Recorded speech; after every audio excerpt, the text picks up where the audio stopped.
La journée de ce vendredi 27 juin 2025 restera historique pour la République démocratique du Congo et les États-Unis d'Amérique.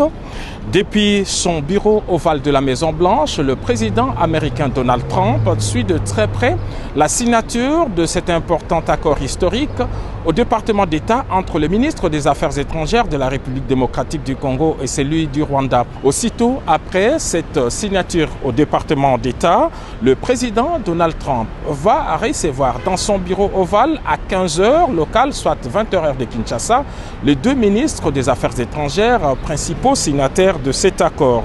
On attend beaucoup de cette rencontre, notamment sur la suite des événements, mais ce qu'on sait, c'est que le président de la République, Félix-Antoine Tshisekedi Tshilombo, principal artisan de cet accord historique, est attendu dans les prochaines semaines au bureau ovale en présence du président Donald Trump.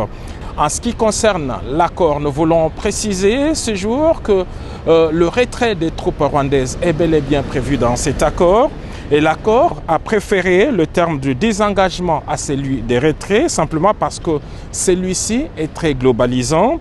Le désengagement est en effet un terme militaire qui comprend l'arrêt des combats, les retraits des hommes et du matériel et tout dispositif de défense. En effet, les opérations militaires débutent toujours par une opération appelée engagement des forces.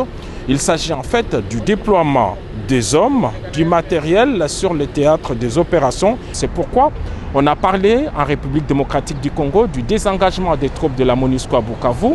Et en Afrique, on parle du désengagement des troupes françaises au Mali ou encore au Niger. Donc ceci dit, le retrait est donc une étape de désengagement.